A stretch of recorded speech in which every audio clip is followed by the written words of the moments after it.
Elon Musk, founder and CEO of Tesla and SpaceX, has gone public with his belief that cryptocurrency offers an improved alternative to conventional money. In a podcast interview with investment firm ARK Invest on February 19, Musk talked about his views on the future of his companies and responded specifically to questions about his thoughts on cryptocurrency. To that end, Musk said he believes Bitcoin's structure is quite brilliant, adding, cryptocurrency bypasses currency controls. Paper money is going away. And crypto is a far better way to transfer values than a piece of paper, that's for sure. That said, Musk also pointed out aspects of the industry that are keeping his companies from getting involved in using and applying the technology. Speaking to the downsides of cryptocurrency, in the case of Bitcoin for instance, he said he believes its use of a large computing network to secure its ledger is computationally energy intensive. He added that, for a company that aims to boost the adoption for sustainable energy, it may not be a good use of Tesla's resources to get involved in crypto. It's very energy intensive to create Bitcoin at this point, he said. Notably, this is not the first time that Musk had made remarks on cryptocurrency. In October last year, he made a mysterious tweet about buying Bitcoin that whipped up speculation on social media, though he now says it was a joke. Musk has been impersonated many times on Twitter by scammers who have tried to use his profile's likeness in crypto giveaway schemes, a development he noted in his remarks. Bitcoin and Ethereum scammers were so rampant on Twitter I decided to join in, and I said at one point wanna buy some Bitcoin. Countdown restarts tomorrow for SEC decision on CBOE VanEck Bitcoin ETF. The U.S. Securities and Exchange Commission (SEC) may make an initial decision on not one, but two different Bitcoin exchange-traded fund (ETFs) proposals by April 5. A Bitcoin ETF proposal submitted for a second time by VanEck, SolidX and the CBOE BZX exchange is expected to be formally published in the Federal Register Wednesday, kicking off the initial 45-day clock for approval, rejection or extension. The proposal was first posted on the SEC's website on February 13. Once the proposal is officially published, the general public will have 3 weeks from February 20, meaning until March 13, to file their initial responses to it. Then the SEC will have another 3 weeks, until April 5, to make a decision or give itself an extension. At the moment, the proposal appears in the public inspection section of the Federal Register website, meaning it has not yet been officially published. As the current page notes, only official editions of the Federal Register provide legal notice to the public and judicial notice to the courts, while the most recent version of the proposal itself says that it is scheduled to be published Wednesday. The VanEck, SolidX proposal will join one filed by Bitwise Investment Management and NYSE Arca, which was published in the Federal Register on February 15, meaning the SEC has until the beginning of April to decide on it or postpone the decision. The VanEck, SolidX proposal was previously filed last year, and was widely expected to be the first proposal to be approved by the U.S. securities regulator. However, this proposal was withdrawn during the longest U.S. government shutdown in history and refiled at the end of January. If approved, an ETF could potentially bring new liquidity into a Bitcoin market that is starting to show signs of recovery. However, it's important to remember that the SEC can give itself up to 3 extensions on any rule change proposal, meaning it could still be months before a final decision is reached on either ETF. While the formal comment period has not officially opened yet, the VanEck, SolidX proposal is already receiving feedback. The filing's first response, listed as from Sam Arn at Hana Trading, asks how the companies are defining Bitcoin's intrinsic value. The question of intrinsic value is important for investors who may consider buying into the ETF, Arn explains. Arn's response links to 7 previous responses on different ETF proposals, all of which also question Bitcoin's intrinsic value. Gabor Gurbax, VanEck's digital asset strategy lead, declined to comment on this response. Ethereum ETH breaches $5.56 billion mark in daily trading volume, highest recorded in over a year. Ethereum, the 2 largest virtual currency in the market in terms of market cap, has been on the wrong side of the bearish trend recently. Unlike some of the top cryptocurrencies, Ethereum has had a few setbacks recently, with the mining rewards reaching an all-time low due to increased average difficulty and a major drop in block transactions, 94%, since last year.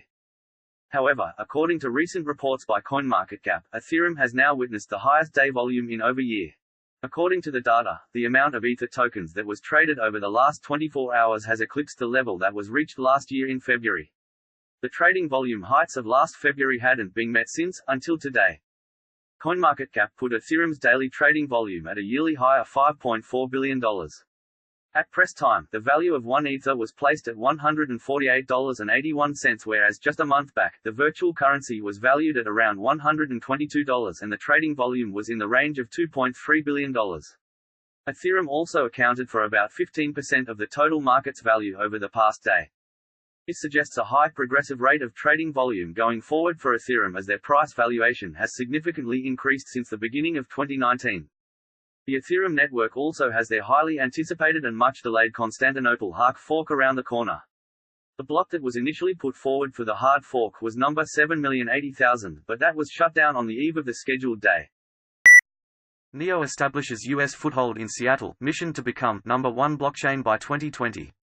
NEO announced it has established a foothold in the U.S. market with a new office in Seattle, Washington. In an interview, Da Hongfei explains what separates NEO from Ethereum and Bitcoin, and he asserts why he believes NEO could become the number 1 blockchain by 2020.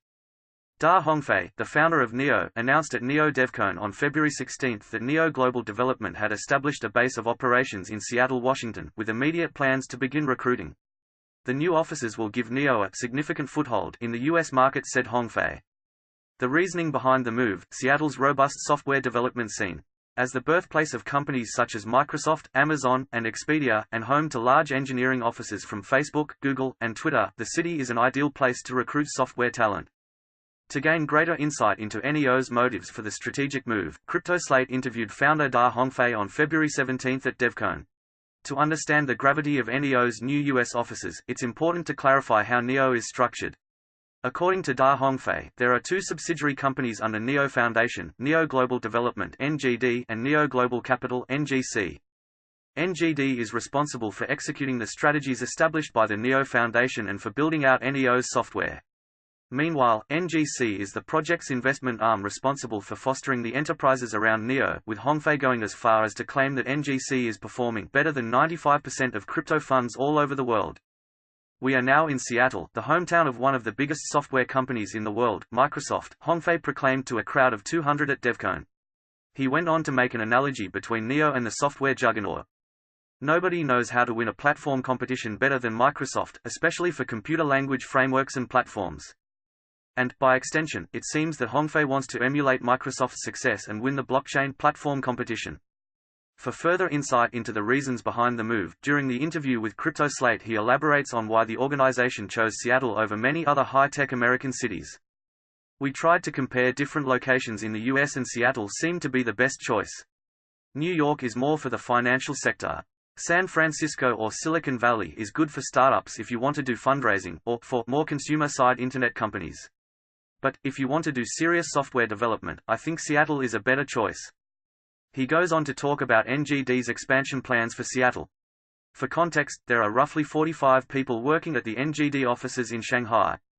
In Seattle, we will start small but gradually expand. We don't want all the engineers for NEO to move to Seattle and work in the office. NGD Seattle will orchestrate all the things related to the development effort. NEO selected 2 former Microsoft executives to lead U.S. initiative, John Devados and Peng Huang, both of which have over a decade of experience at Microsoft and were deeply involved with the development of .NET, a proprietary software development framework by Microsoft. It is also the primary programming language used by much of NEO's blockchain. We are moving from the industrial economy to the smart economy or digital economy. In the smart economy, a lot of things happen at a global scale. There is different talent in different countries and different cities. The US definitely has lots of talent. We do think that we do need an office in the US and an office in China. So we will have the best of both worlds.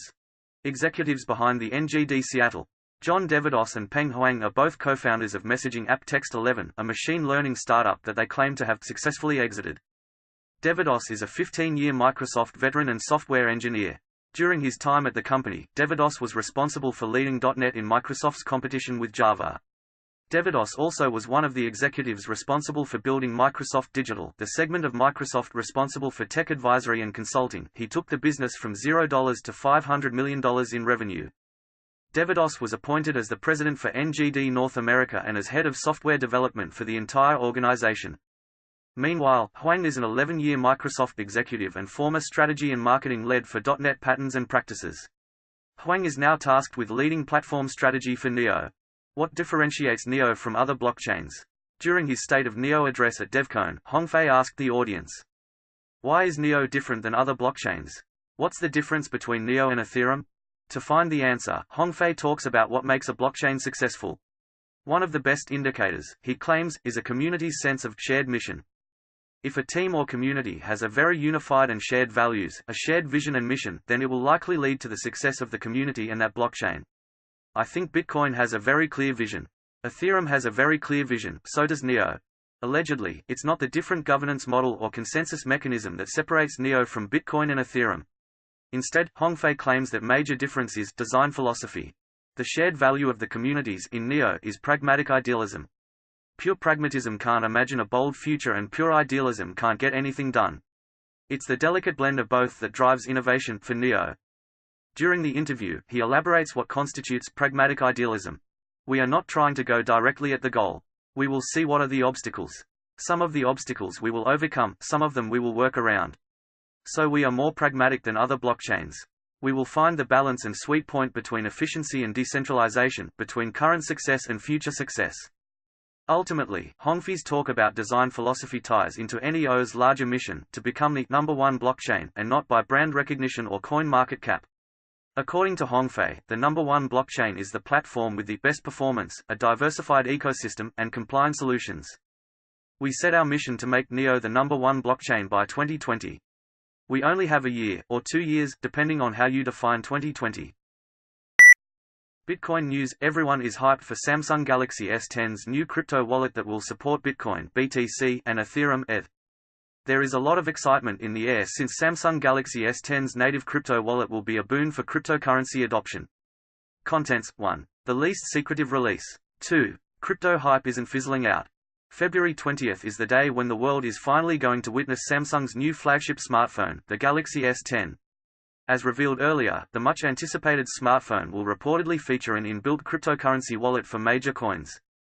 Briefcase-related article: Samsung releases blockchain platform BankSign for convenient user transactions Firehot. The least secretive release. If there was a Guinness World Record for the world's most leaked smartphone, the Galaxy S10 would probably get one. The new phone started leaking more than 6 months before its official release. The leaks went on even on the cusp of the Galaxy Unpacked event that is going to take place on February 20th. A Norwegian TV station accidentally revealed the official TV commercial on December 19th. Now that's embarrassing. Crypto hype isn't fizzling out.